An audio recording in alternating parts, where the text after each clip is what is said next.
Meaning and basic concept of information system क्या होता है वो हम देखेंगे। सबसे पहले तो मैनेजमेंट क्या है, गोल ओरिएंटेड है। उसमें 5 चीज क्या है, प्लानिंग, ऑर्गेनाइजिंग इन्होंने बोला नहीं, प्लानिंग आएगा, ऑर्गेनाइजिंग, स्टाफिंग आएगा, डायरेक्टिंग, कंट्रोलिंग, 5 चीजें हैं। प्लानिंग, और आपने पीपीएम में पढ़ा था ना ये, प्लानिंग, ऑर्गेनाइजिंग, स्टाफिंग, डायरेक्टिंग और कंट्रोलिंग, ये 5 को बोलते हैं फंक्शंस ऑफ मैनेजमेंट। मैनेजमेंट क्या करता है, गोल ओरिएंटेड होता है।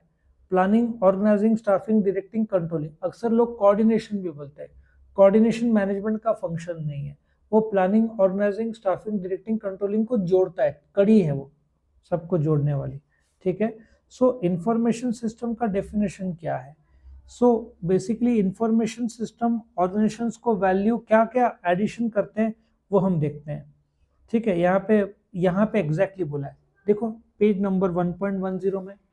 इंफॉर्मेशन सिस्टम एक ऐसे सिस्टम्स है जिसका ऑब्जेक्टिव है स्टोर करना। आपने बैंक में पैसा दिया, स्टोर होगा, लेकिन उसको अकाउंट खोलना पड़ेगा ना आपका, अकाउंट नंबर पे, आपका अकाउंट नंबर में जाना पड़ेगा, डू यू एग्री?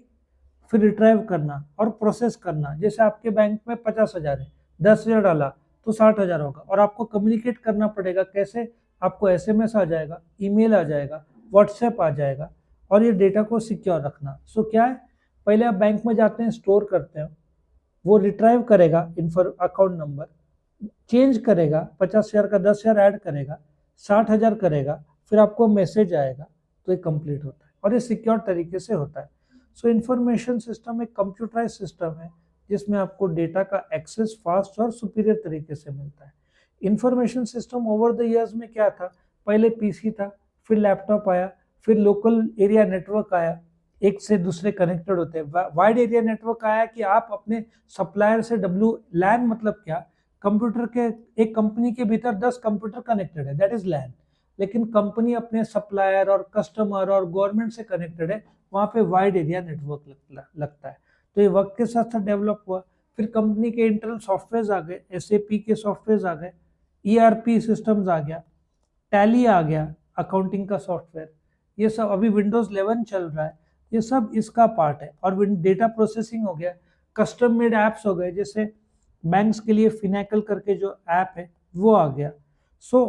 आप सिस्टम में right kind of people at the right time, इतना जो इन्होंने बताया ना, सिंपल सा है। इंफॉर्मेशन सिस्टम क्या है, एक सोशियो टेक्निकल ऑर्गेनाइजेशन सिस्टम है जहाँ पे आप डेटा, देखो यूनिवर्सिटी ऑफ पुणे क्या करेगा, बीबीए का डेटा कलेक्ट करेगा, उसको प्रोसेस करेगा, स्टोर करेगा, कभी भी रिट्राइव करेगा, और जैसे आपका रिजल्ट आता है परमानेंट अकाउंट नंबर के हिसाब से वो करेगा। एक इंफॉर्मेशन सिस्टम एक ऐसा computer based communication technology based system है जहाँ पे लोग इंटरेक्ट करते हैं with each other with the help of system using artificial intelligence का भी जमाना आ गया। फॉर एग्जाम्पल, आपको परचेस करना है तो आप ऑनलाइन डाल सकते हो, कौन स्टोर्स वाले डालेंगे कि हमको 100 किलो एक स्टील चाहिए, तो वो परचेज रिक्वेजिशन बोलते हैं, वो परचेज डिपार्टमेंट में ऑनलाइन जाएगा, फिर वो लोग ईआरपी के थ्रू ऑर्डर करेंगे। ठीक है। इंफॉर्मेशन सिस्टम एक ऐसा आईसीटी कंपोनेंट है जो बोलते हैं ना, आईसी, जरूरत नहीं कि आईसीटी का कंपोनेंट हो, लेकिन आपको इंफॉर्मेशन लगेगा for decision making. For example, अभी तुम्हारा 4th सेम का या 6th सेम का एग्जाम नहीं आया एंट्रेंस, क्यों? रिजल्ट में गड़बड़ी था, कुछ रिजल्ट खुल रहे थे, कुछ नहीं। उनके इंफॉर्मेशन सिस्टम में प्रॉब्लम था यूनिवर्सिटी ऑफ पुणे के। द मोमेंट उन्होंने रेक्टिफाई किया, आपका चालू हो गया, आपको पता चला ना, आपका फॉर्म भरा जाएगा, इंटरनल्स होगा, एक्सटर्नल्स होगा, बिकॉज उनके इंटरनल जो आईसीटी है, इंफॉर्मेशन टेक्नोलॉजी, उसमें प्रॉब्लम था, इसकी वजह से डिले हो रहा था। ये कॉम्प्लेक्स सब्जेक्ट है जिसमें आप प्रॉब्लम्स ढूंढते हो, सब्जेक्ट ढूंढते हो, और एक नया प्रोडक्ट क्रिएट करते हो जिससे सॉर्ट आउट हो जाए। आप देखो, मेडिकल का पहले क्या होता था, आप जाते थे ट्रीटमेंट लेते थे, डॉक्टर पूछेगा, अभी थायराइड पता है ना, गले का जो रहता है, अब थायराइड ज्यादातर लेडीज को होता है, 0 to 5 नॉर्मल माना जाता है, 5 के ऊपर हाई हो जाता है। आप डॉक्टर के पास गए, आप फाइल लेके जाना भूल गए, पर डॉक्टर के पास तो सिस्टम में स्टोर है ना, हर 3-3 6-6 महीने में चेक कराया जाता है, डू यू एग्री? तो पिछले टाइम 5.8 था, अभी 3.5 हो गया, मतलब आपका थायराइड बैलेंस हो गया, इंप्रूवमेंट हो गया। सो इन दिस सिस्टम, जैसे अपोलो हॉस्पिटल में आपने फुल बॉडी चेकअप कराया, फुल बॉडी चेकअप में हार्ट होगा, ब्लड होगा, यूरिन होगा, अलग अलग पैरामीटर्स होंगे, आईसाइट होगा, दांत होगा, कम से कम 10 वैरायटी ऑफ टेस्ट होंगे। तो ये 10 के 10 वैरायटी अपोलो हॉस्पिटल में स्टोर्ड रहता है, सो आप कभी भी एक्सेस कर सकते हो। और कोई भी डॉक्टर आपका ट्रीटमेंट से पहले हार्ट के लिए पैरामीटर्स देखने के लिए, वो हो सकता है किडनी फंक्शन, ब्लड फंक्शन भी चेक करेगा ना, सो उसको एक ही जगह पे सब डेटा मिल जाएगा।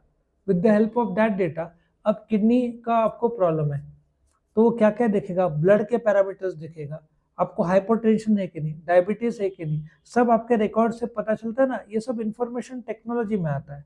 सो इसमें ईआरपी है, सो इसमें बिजनेस के प्रोडक्शन, फिनेंस, अकाउंट, सेल्स, सब मतलब एक डॉकेट अलग अलग ऐसे फोल्डर्स बनाए गए, और उस फोल्डर्स के अंदर सब फोल्डर्स है और सब कनेक्टेड एक दूसरे के साथ। और सप्लाई चेन, सप्लाई चेन में रॉ मटेरियल कहाँ से आता है, कहाँ रिसीविंग डिपार्टमेंट रिसीव करता है, बराबर है, फैक्ट्री में, फिर वहां से जाएगा वो स्टोर्स में, स्टोर्स वाले प्रोडक्शन को देंगे और प्रोडक्शन वाले बनाएंगे, फिर बिकेगा। स्टोर्स का कम हुआ, जैसे एक लेवल आ गया रीऑर्डर करना पड़ेगा, तो ऑटोमेटिक स्टोर से परचेज डिपार्टमेंट को जाएगा, परचेज डिपार्टमेंट ऑर्डर करेगा, फिर मटेरियल आएगा, रिसीविंग डिपार्टमेंट रिसीव करेगा, स्टोर्स में जाएगा। ये साइकिल चालू रहता है, रिपीटेटिव है। सो ये ईआरपी फंक्शन में आएगा सप्लाई चेन में। फिर कस्टमर को आप गुड्स बेचोगे, कंफ्यूज तो नहीं हो रहा है? सो आपने मटेरियल रिसीव किया, बनाया, बेचा, ये सब सप्लाई चेन में आएगा, from raw material access to the finish goods being sold. और एक कस्टमर रिलेशनशिप मैनेजमेंट भी है, जैसे कि कस्टमर आया इंक्वायरी के लिए, चांसेस ऑफ बाइंग है, बाय कर लिया, पोस्ट सेल्स, ये सब डिटेल्स होना चाहिए ना उनके पास। जैसे आप इंश्योरेंस कंपनी हो, इंश्योरेंस का उसने ले लिया, लेकिन एक साल बाद रिन्यूअल का रिमाइंडर भी तो डालना पड़ता है। तो ये सब आपके कस्टमर रिलेशन मैनेजमेंट में आएगा। कस्टमर ने कब कब क्या क्या लिया, क्या वैल्यू एडिशन लिया, और अभी रिन्यूएबल का रिमाइंडर भेजना, फ़ोन करना, फीडबैक लेना, डिस्काउंट देना, प्राइसिंग होगा, पॉलिसीज होगा, ये सब सीआरएम में आता है। और नॉलेज मैनेजमेंट सिस्टम, जैसे कि केएमएस सॉफ्टवेयर क्या करता है, कस्टमर के हॉबीज़ क्या है, लाइक्स क्या है, ये सब भी डेटा स्टोर करता है। कस्टमर के फैमिली कितने मेंबर्स हैं। तो जब एक आपको फैसला लेना है तो आपको इंटेलिजेंट सॉल्यूशन लगेगा, तो ये नॉलेज मैनेजमेंट में आएगा, जो आइडेंटिफाई करता है। अब ट्रांजैक्शन प्रोसेसिंग में भी आपने बाटा या मेट्रो में गए, एडिडास में शूज़ लिया, बराबर है, तो उनको मेमोरी में रहेगा आपने कौन सा टाइप का शू लिया है, मतलब उनको आपका लाइफस्टाइल पता चलेगा। आपने जॉगर्स लिया कि टेनिस का लिया, क्या वॉकिंग का लिया, वॉकिंग के अलग शूज आते हैं, जॉगिंग के अलग आते हैं। सो दे कैन आइडेंटिफाई कि आप वॉकर टाइप हो, तो आपके लिए वैसे टाइप के सॉल्यूशंस देगा। ऑफिस ऑटोमेशन सिस्टम में एक दूसरे के साथ सब इजीली कनेक्टेड रहेंगे। कैसे? नॉलेज मैनेजमेंट सिस्टम, किसको क्या जरूरत है, और इसमें आर्टिफिशियल इंटेलिजेंस जोड़ दो। और मैनेजमेंट इंफॉर्मेशन सिस्टम वो है कि फैसला, देखो एक बात बताओ, डायरेक्टर को क्या जरूरत है, इंफॉर्मेशन। आज 1,000 कस्टमर है, 1000 कस्टमर के बाइंग हैबिट्स है, आप डायरेक्टर हो, आप 1000 स्टडी करोगे, टाइम है आपके पास? नहीं। तो क्या सेल्स वाले क्या करेंगे, नॉलेज बेस्ड सिस्टम में 1000 लोग के बाइंग हैबिट्स को कंपाइल करके एक ऐसा कि 500 लोग वॉकिंग शूज लेते हैं, 300 लोग स्पोर्ट शूज लेते हैं, 100 लोग क्रिकेट के शूज लेते हैं, 50 लोग टेनिस। अब ये इंफॉर्मेशन कंपाइल करके डायरेक्टर के पास गया, वो क्या देखेगा कि 500 वॉकिंग है, उसको हर एक इंसान का जरूरत नहीं है, उसको क्या आइडिया आ गया, 500 लोग वॉकिंग, 200 लोग जॉगिंग, 100 लोग टेनिस या क्रिकेट, 50 लोग। सो ही कैन आइडेंटिफाई कि रिसर्च किस में करना है, वॉकिंग में। तो मेमोरी फोम पता है ना, शूज के अंदर आता है, नहीं पता? मेमोरी फोम से जब आप चलते हो तो उसमें गद्दा रहता है, वो झटका कम लगाता है।